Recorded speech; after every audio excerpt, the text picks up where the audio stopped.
Hey guys, welcome to the Kasper Konnect. I hope you're ready. These guys aren't. So we're going to see how it's going to go. And so I hope you just are tuning in, are sharing some of these ideas and implementing some of this. And we look forward to seeing you in person. But until we can, this is what we're doing. So this week, we're talking about our leadership development, and we're continuing that conversation because what we want to do is we want to look for opportunities where we're investing in the leaders and the potential leaders in our organization. And so I kind of want to have this question of like, how could someone identify or pick out a future leader, right? And it's like, there's easy ones, you know, it's like, we would be like, man, that person's got great character. And like, so you're like easy to identify, but like, what would be the other elements of picking out a great future leader? And I would say the person's ability to be able to manage change. Would you guys like feel that would be like appropriate, or would you actually put something else higher there? What would you say? And I would say just leaders in general. So change is obviously one thing. And when I think about that is like, you know, as an individual, handling change is probably first steps, like internally, like you're being asked to do something outside of your normal, abilities or what you thought you were able to do. Yeah. But the next step is actually bringing other people with you. So I think that's a great first step, is like the ability to manage change yourself. So whether it's new job site, new start time, new responsibility, watching you manage the change within yourself, because it's going to be really hard to manage a team if you can't manage yourself. So it's like stepping into those things with excellence, with love, with obviously growth and stewardship. So I think that is a great one, is managing change within yourself first. Yeah. I really think a lot of times when I see people that I'm like, hey, they could really be a good leader, and maybe this kind of does go in with character, but they just have a like humble personality about them. Like they are putting other people first. They are putting, they're rising people to the top. They're praising other people. Like some of the best leaders in an organization are the people that are constantly pouring out to other people, but also praising other people.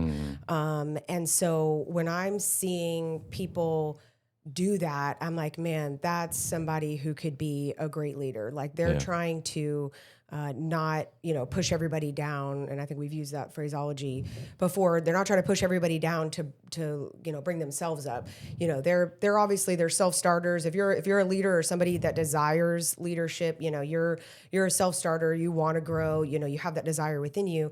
But you're not pushing other people down to do it. You're bringing people along with you, and sometimes, raising them up above yourself in order to, do what's best for, the job or the organization or the time or whatever situation you may be in. So I think that's a great aspect of a good leader. Yeah.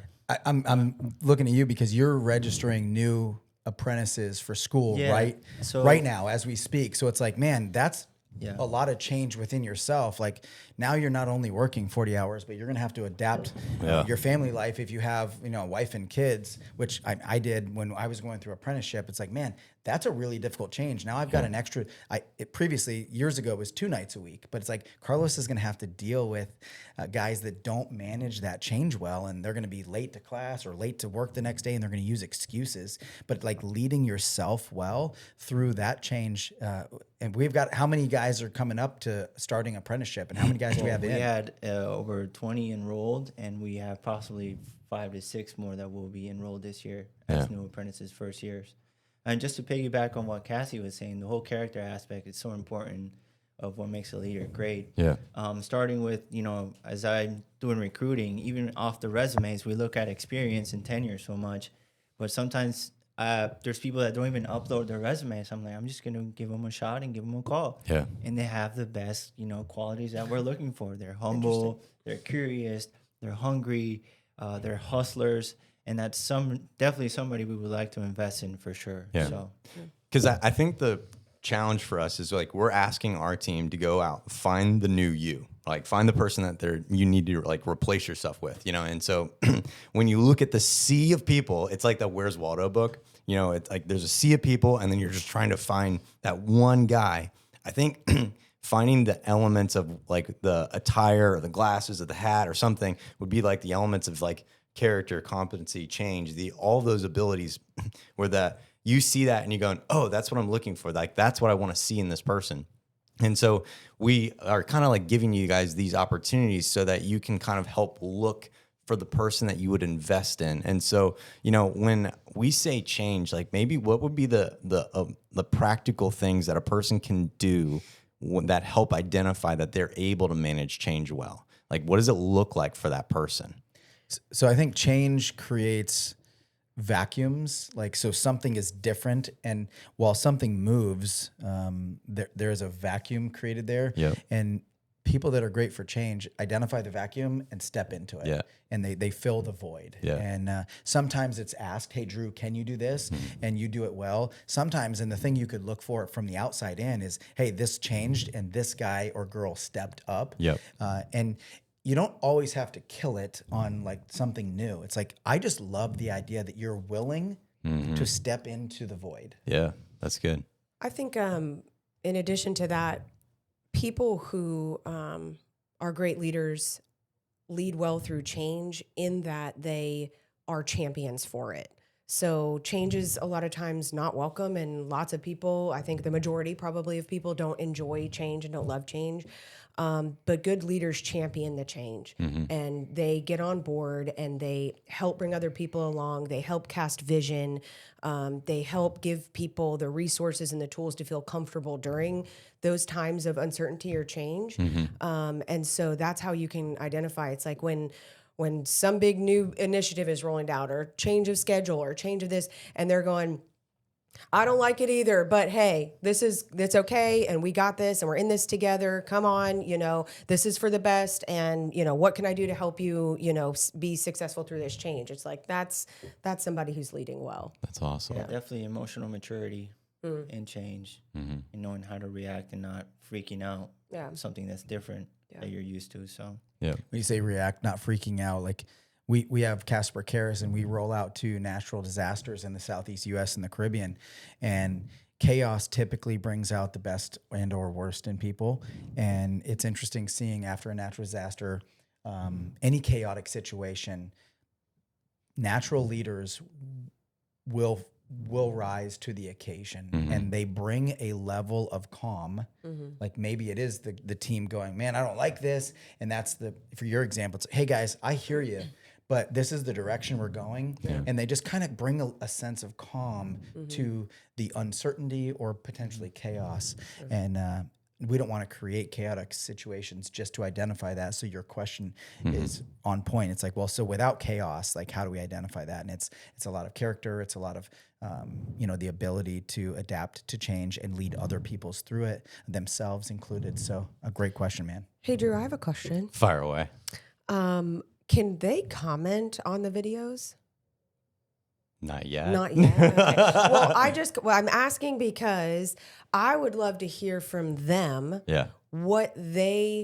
How they identify who they think are good leaders within the organization. Like, I would love to hear from all of you all.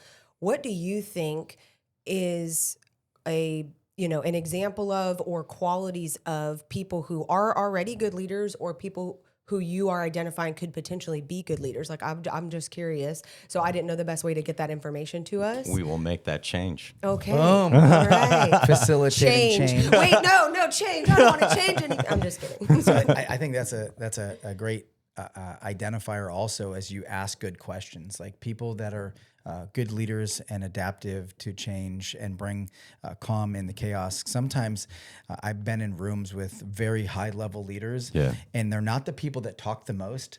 They're actually the people that ask the best questions. That's good. And I think because what it really does is it just doesn't have to answer all the questions, but it just has to answer the question for the next step, right? Shapes because the perspective too. Change is never going to get like to the point of full certainty, but you can have enough clarity just to go to the next step, and then those good questions lead you to that place. And so, there's great things for us to be looking at. I'm going to finish out with this tough question to ask.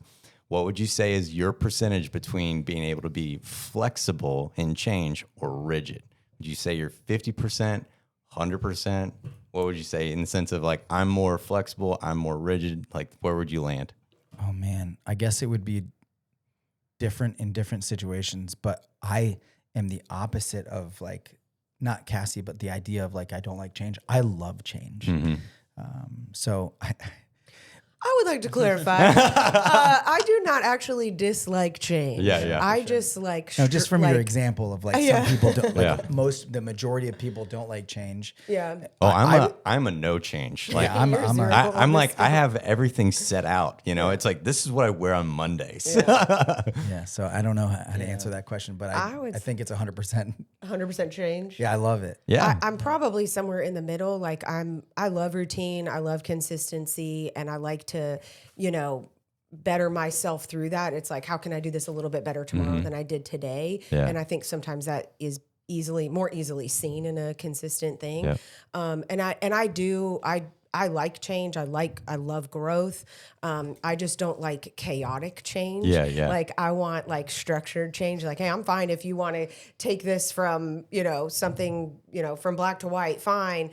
But can we just have a plan to get there? And then I'm like, I'm fine. I like it. But if it's just like, we're just going to drop a bomb and blow it up and figure it out on the way, I'm like, not so much fun. Carlos? Yeah, I'm right in the middle. Just I think sometimes I need time to process change in order to like, all right, this is what we're doing. We're gonna implement it and roll out 100%. Yep. But I'm all for it. I love fast-paced environments. Yep. I love all that. So Controlled chaos. It's weird because as Carlos manages my schedule excellently, I'm thinking like we are so rigid to the schedule. Yeah.